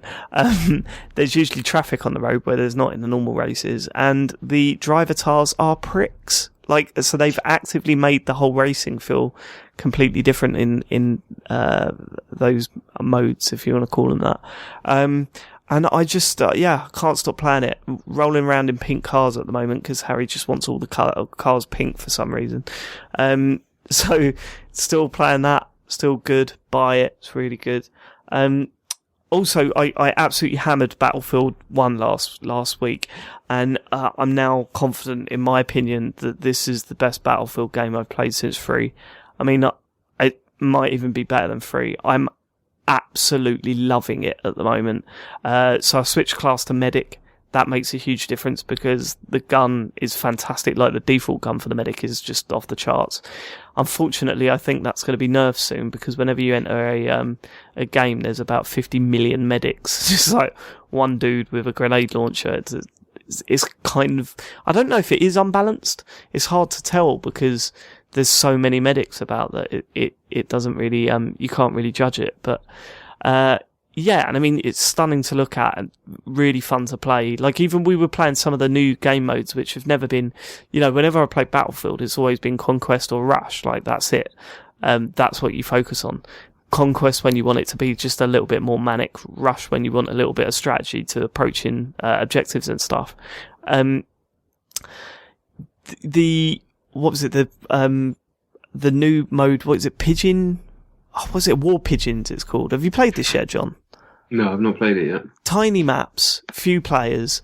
You've got to grab a pigeon, hold on to it until you've added a message to it, and then release it in the open air. But then, of course, the people can shoot it as it's flying up into the sky, and the other team can shoot it and stuff. It's a lot of fun. It's never going to replace Conquest or Rush for me, but it is just a good distraction from, like, if you're getting a little bit bored of just how manic Battlefield can be and how often you die in those things. You still die often in this, but it feels like it matters less, and it's just a nice little aside. The other one was the Operations mode, which I don't think we mentioned. Did we mention Operations last week, where it runs you through sort of real life battles during World War One? It strings together like... Because I did that shit joke about Dynasty Warriors. Yeah. That's right. Yeah. Well, that's good. You played that with me as well, didn't you, John? Yeah, I mean, you need to set aside pretty much an evening for it, I think. But it was about 45 minutes to an hour, wasn't it? Was it? Start to finish. Yeah, okay. It wasn't that long. I don't. Yeah, but I think that was one of the shorter ones. I think one of them had like 4 whole maps to it that you can do, which that would take forever. Yeah, it would take. But yeah, I mean, really cool idea, like chaining a game across multiple maps and having that kind of back and forth. It definitely felt really, really epic. But yeah, I mean, I really like what I've played when it's going my way. I think when Battlefield's not going my way, it's hellish. Oh God, yeah. That's the downside of Battlefield. I mean, you've got to expect it. I suppose you can't be on the top of your game and absolutely tearing people apart all the time. But yeah, it's one of the most frustrating games when you're getting hammered. When you come across a team that know what they're doing and you've been put in a team that just seem like fucking idiots. Or you're just not in the right frame of mind and you're just getting shot and killed over and over and over again. I mentioned this in my review. It can be the most frustrating game you've ever played. There's no doubt about it. And, especially when, because it's the sort of game that lag does have a major effect in your experience. There's certain games like, you look at football games and stuff. If there's a little bit of lag, it can be frustrating, but never, to the point where you just never want to play it again. There are times where I've been playing Battlefield 1 and just thought, I can't keep doing this. It's like my blood is boiling at the moment. I'm sweating. But I mean, you counter that with the peaks where you've taken down 6 people and then set a charge on the thing, and it's kind of like, this is the greatest experience ever. There was a few modes where we were playing where we just all suddenly come together, and it was. Everyone says this, and it's such a shit thing to say, but when you have those Battlefield moments where all of a sudden you look around and all your team are working together to either defend an objective or take it or attack it, that's when that game feels like no other first-person shooter. That's where it feels just fucking beautiful. And you can also have like these individual stories that you're having. You can be in a squad with like 4 friends, but you've got yourself stuck underground doing something while everyone else is over a different part of the map, especially in Conquest. And you're having this like individual story with perhaps some people on your team who aren't in your squad, so you're not communicating with them. I had this when we were playing the other day when I was just in a bunker and the tank kept... It was because I was on the other team to you, that's right. It made me join your game, but it put me on the other team. Yeah. And I don't think you guys were involved in this individual little skirmish in the map. You guys were probably doing something else. But me and the guys on our team were just defending this underground bunker while your team kept driving tanks into it, which was really fucking stupid, by the way, but it wasn't you that was doing it. And it was just like this really, really intense little sort of calling it a war story is really crass, but like you're playing a war, so whatever, that's just what I'm going to call it for now. And you get those in Battlefield, and when it's like that, it doesn't even need to be something grandiose, like you're taking the objective or you're winning the game or you're going on a kill streak. It can be something like that, and you can even be dying, but when it's like this cool little story that you're not going to see the next time you play that map, or you're not going to see the next time you play that mode, it's just happening right now, just to you and the people in there. That's what makes Battlefield so special for me. And Battlefield 1's definitely delivering that for me far more than 4 ever did, mainly because every time I tried to play 4, it didn't work. Yeah. And I'm sure, I know it got good after that, but I never really got to enjoy it in the same way that I did to a point with 3. But 3 always felt like the Xbox 360 was struggling. And I just didn't enjoy it as much as Bad Company 2. Is that right? Yeah, Bad Company 2. But this is definitely the one I've enjoyed the most since then. Yeah, it helps that it feels like the most solid at launch, you know what I mean? Yeah, it just works. They've had no issues. That and Titanfall, actually, Touchwood, have both worked great. I will say that the 64-player games on Xbox One are a little choppy. It's not like proper slowed down SNES style, but it just feels a little bit heavy. Like the Xbox One's going, oh really? Like, can't we just do the full mode, mate? I'm trying to do all this TV stuff. Yeah. Oh, I got a message. But yeah. Have you noticed that with your Xbox One as well recently? If you're playing like one of the more recent games that are asking more of it, if you hold down the button to turn, you hold down the button on the controller to turn the Xbox off, sometimes it takes about a minute for it to load that menu up. I'm like, oh my God. God forbid you want to look at your friends list. Yeah. I will say this, it is quite funny playing, basically, when that game where John was put on the other team, our other friend Lionel was playing, and he was fucking hammered, and it was just funny hearing from the other side, like someone that obviously, like John was on the other side and watching what he was doing, but also hearing his tactical ideas. And there was a bit where he ran up to the base that John was hiding in and was like, right, Dave, I'm going to chuck my smoke grenade in there, get ready to rush in. And then I just heard John go, yeah, he chucks it over the base and it's set off behind me now. It's just, I was belly laughing, man. It was fucking beautiful. Yeah, Battlefield and Titanfall, Jesus Christ. I know. Good job they released them within a week of each other, so Titanfall got no fucking chance of selling any copies. It's so upsetting. All I can do is if you're in the same boat as us and are playing Titanfall and thinking, oh my god, this is utterly incredible, tell your friends to fucking buy it. Because it's getting lost and it's getting hammered out there. It's getting hammered out there. By all rights, it should be like the biggest game. It's not like it's a niche thing or an indie game or, you know, like from a small studio or like small publisher or anything like that. It's like as polished as you can get, as like mainstream as you can get from the people that fucking make Call of Duty. And yeah, I mean, we know is that it came forth in the UK charts this week, but you can only assume, considering its numbers are lower apparently than Titanfall 1. That surprised me because I thought just by virtue of being on the PS4 as well, it was going to shift. But yeah.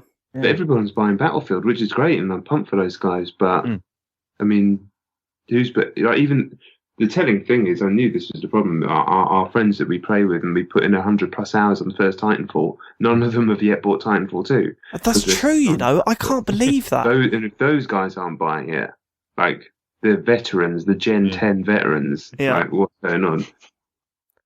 It's just weird because, like obviously the first one didn't do as well as they'd hoped, but obviously EA were like, look, it wasn't the game's fault. Let's do another one. And this one, and they've sent this out to fucking die right after Battlefield, and it's just weird. Everyone said the moment that it was announced that, whoa, should you be doing this? It's not pretty obvious. All I'll say, right, is I've seen a lot of people saying, "Oh my god, it's disgraceful that Titanfall come out on this date, and you know they're killing it and blah blah blah." No, tell your friends to go and buy it. You look at what happened to Rainbow Six Siege. That really flew after launch because of how much praise it got. And I know it's come out at a different time period and it wasn't really competing with anything directly, but a lot of that was word of mouth. Just, if you like this game as much as we're enjoying this game, fucking tell people to buy it because they'll have a good time when they buy it. It's not like one of these things that's, you might enjoy it. No, Titanfall's fucking amazing. Jesus, I can't wait to get back on it. But there you go. Right, okay, that's what we've been playing this week. Should we go to questions? James, this is your time to shine. Okay, so yeah, if we've got some emails. If you want to email us, it's the computergameshow@gmail.com. Yep. And somebody called Matt Murray has emailed us. He says, hi all, last week some of you were talking about the Switch like it's the perfect device that straddles the portable market and the home console market. Why was Matt not here? This would have been much better for the news, like for me to, maybe some help. About? Well, yeah, but will a machine with a rumoured price of £300, twice that of the 3DS, and a rumoured 3 to 4 hour battery life, half that of the 3DS, be the worst of both worlds?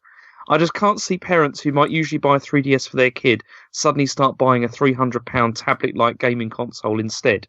Matt Murray. Matt always bangs on about, well, they play iPads, don't they? Didn't we discuss this last week? Because I remember, Davis, you were saying about getting one for Harry, and I was like, mate, £300, he's going to fucking going right into the nearest wall, surely. But then we established that Dave was rich and it was fine. Rich.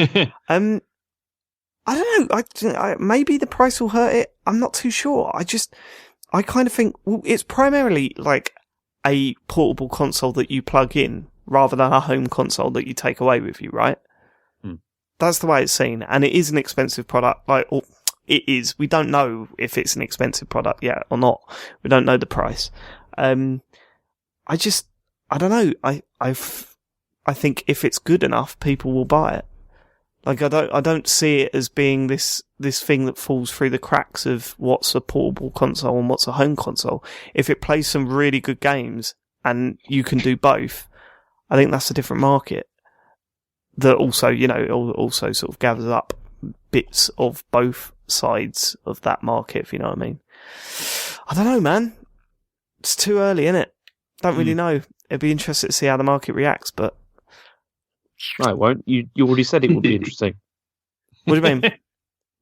You just said, no, never mind, forget it. I said it'd be interesting. It'll be like, I just don't know how they're going to react. I think it's going to be a positive reaction. I think this is going to sell, but I'm not saying that's what's going to happen because fuck knows. God no. I'd be Michael Pachter. There we go. I'll be that little fella. Is that what he does? Does he sort of say, "Oh no, I'm just guessing"? Actually, I don't know the man's work. All I heard that he was on your podcast once, Sean. It was because we called him a paedophile. There you go. Next question. That's how you do it. Okay. If you could create a big popular convention for any one single game, similar to Minecon, what would it be and why? Hang on, who sent that in? Component. Why do you leave out the people that sent them? I didn't. The first one I said it was Matt. This one I was just about to say who it was. Didn't get a chance. A convention based around a single game? Yep.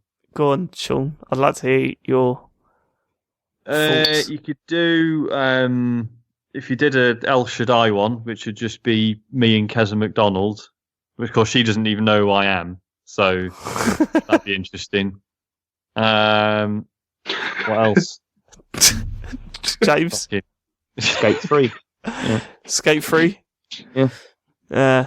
Not for me. Probably Titanfall. Probably a Titanfall one for me. Just go sit and play Titanfall all day. Rocket League. Fuck it, Rocket League. Yeah. There's got to be a Rocket League convention somewhere, right? I'm surprised that hasn't... Like, does that have, like, an esports scene? Because I only ever see people banging on about either fighting games or fucking MOBAs. Yeah, it does have an esports scene. It has a light one. It's not taken off as much as they thought it would have, I think. See, that seems weird, doesn't it? Yeah. It seems perfect for it. It's too watchable. It's too good. It's too good for esports. John? I don't know. Tough question. I was going to say, TightsCon or Tightsland. But Tightsland sounds great. Hang on. Has this moved on to an actual theme park rather than a convention? Because okay. Well, because that was the other thing. I hate conventions so much. I just don't like being not the people. I don't like being in those big buildings, and I just don't enjoy it at all. I don't really enjoy any of them. Do you ever get that feeling when you're at those things like EGX, where like you get excited about going and seeing all these games and stuff, but there is a moment in the day where you go, I'm just in a big warehouse with some TVs and stuff. I've only ever gone to those things for work. I've never gone for fun ever. And I just associate them with feeling like shit. So, so normally just hungover by the second day and just feel awful. Or just generally just like walking around, bad back. I sound old, but I've been like that since I was a kid, so whatever. I always get the EGX flu. Yeah, that's brutal as well. It's because people just grabbing those hands with their fucking dirty...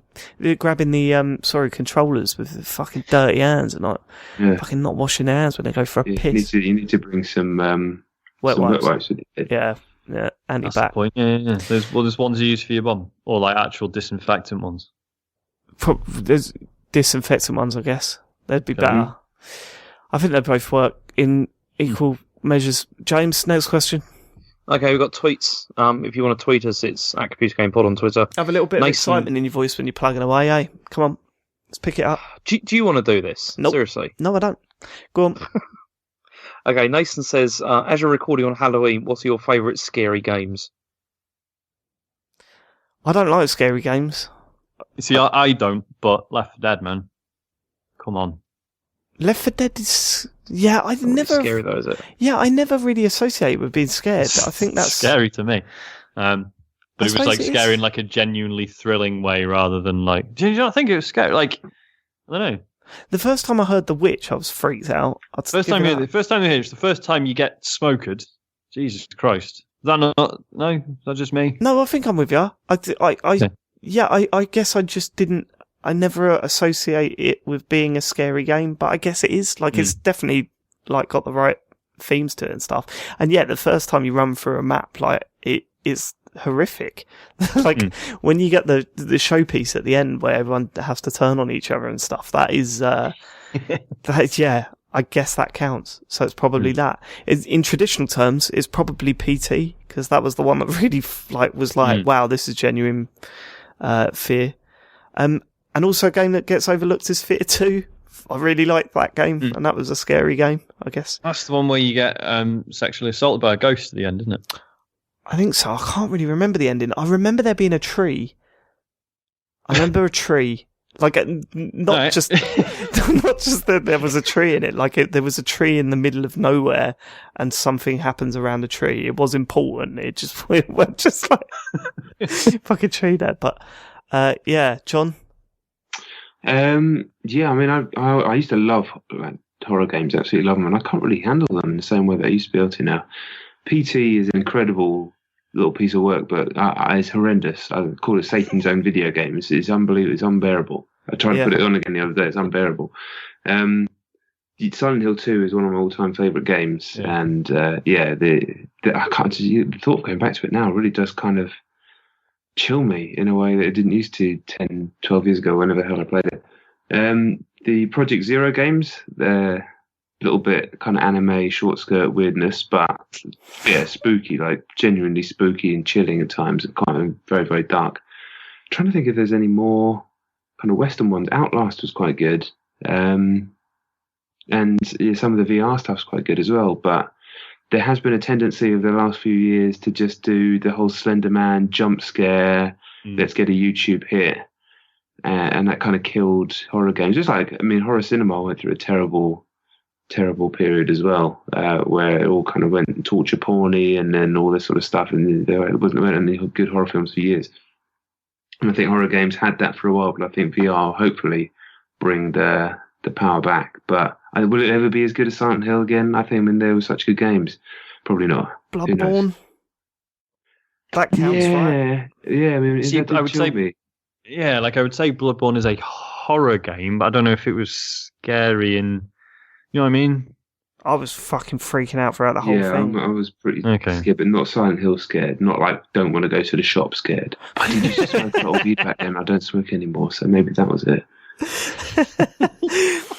James? See, I kind of agree, because I think Silent Hill 2, that was pretty scary. And but then also the other one that I really liked was Silent Hill 4. The Room. Mm-hmm. I know that it wasn't very popular and a lot of people hated it, but I really liked that. The section right at the beginning and throughout, because you have to keep going back to the room, where you're just like looking out at sort of the normality, like in the street and everything. But then that there's something else going on beyond your door. And that, I like that. I thought that was quite interesting. And, I think it's underrated, that game, definitely. Yeah, and maybe obviously PT, which was horrific. But apart from that, so I mean, I really like a lot of those sorts of games, like Resident Evil and stuff like that. But they're not scary. Like, they're not really scary games. No. Whereas like Resi 4, like again, it's not scary because you feel competent and you feel in control of your ability to deal with whatever the game's going to chuck you, which is why it's so good. But as a result, it's not really scary. But also, that's why Silent Hill was always really good, because it kind of takes that away from you. Like, you never feel in control, like, really. And which is good. Do you guys into Halloween? Do you do all that shit? Nah. It's really strange. Yeah, I just went out trick or treating before this podcast. It wasn't great, but the kids loved it. They got sweets. I put a mask on. I actually looked pretty fucking scary. It was just a crap Dracula mask, but I'm wearing a hoodie, and I just put it on with the hood up, and I tightened the hood up. And it was funny because it was a really busy area with loads of kids going out, and all the parents were looking at all the kids, and then a lot of them looked at me and they were like, "Fuck, that is actually quite scary," and then they didn't. They just kind of looked away again. So that was good. I enjoyed. Yeah, but scary as in, oh my god, that looks like a monster. Or scary as in, actually, you look like you're going to actually mug someone. The fucking stabbers, yeah. It was the second one, but more like kill. It's weird. I kind of feel like my dad is one of those guys that's like, no, it's a fucking American thing. Fuck that. He kind of robbed us of any sort of joy during this period. Yeah, I didn't do it when I was a kid. Yeah, when I was a kid, it wasn't a thing anyway. Like not like it is now. I've no massive objection to it. I just don't know. It's just never really appealed. Same with proms as well. I never had a prom at school, and they all do it now. It's really weird. But there you go. What's a prom? It's You like the dance, school dance? School dance. Yeah, that's what we had. School disco. You see, we had a prom, but there was no I don't know. It wasn't very formal. I know, like in America, there's a whole thing like, oh, who are you taking to prom? I just showed up with a load of my mates in a fucking van, and it was ace. But it's because no one would go with you, Sean. That's the problem. Well, exactly. I mean, there's no point asking. But all right, then. Next question. Okay, Phil says, do any of you use thumbstick grips extenders or any other kind of controller mods? And what are your thoughts on them? Well, you come to the right place, mate, because I have currently got metal sticks in my PS4, and they're the best thing I've bought recently. Mainly because I haven't bought much. I'm fucking skint, but get those fucking sticks sorted on your DualShock 4, because the ones that come with the thing are absolutely atrocious. I hate them. I've never had any issues with the DualShock 4 sticks. You haven't played a football game with them. I'm telling you, that is the killer. And I never will, so does that mean I... Yeah, maybe. I do find that my sort of thumbs slip off them a lot easier than they do on the Xbox One pad. Yeah, they do. It's insane. But yeah, they're really, really easy to switch out, and you can just buy normal rubber Xbox One sticks and stick them in there, or they do sort of metal ones on Amazon, so they won't wear down. Because I put Xbox One sticks in them, and they eventually wore down after about a year. Not terribly, they still work, and they're not as bad as when you wear down a DualShock 4 stick. But the metal ones are fucking perfect. I'm well happy with them, and they're the perfect match. They're the same sort of sticks, they're same size and stuff as the Xbox One ones, so they're really easy to open up your pad and just pop them in. I haven't used the add-on ones. The only thing that I've used that's kind of like that was on the DualShock 3, those little trigger things that pop out rather than stick in. And they just, although they were a lot better, they just felt cheap and nasty and horrible to use. So I fucking hate the DualShock 3. Was one of my least favourite pads of all time. It was shite, wasn't it? It was bad. People still defend it. No, it was fine. It was appalling, that pad. I hated it. Just the fucking triggers. It was just, who come up with that idea? No, let's curve them so that there's literally no way you can just slip off. Yeah. And then the fact that like pretty much every racing game on the PS3 had X to accelerate instead of the right trigger. Really? Speaks volumes. Yeah. Oh dear. How about you, John? Have you got loads of little bits of plastic to stick on your pads? No, I've got nothing, but I've heard that the control freak things that you stick on the sticks that kind of make them bigger are supposed to be really good if you play shooters for your accuracy. And the whole scuff controllers, I've heard that the build quality of those is really good again if you play shooters, and apparently it just makes it so much easier to play. But I never actually think about buying anything like that. I just deal with it. Oh mate, I please, just suffer.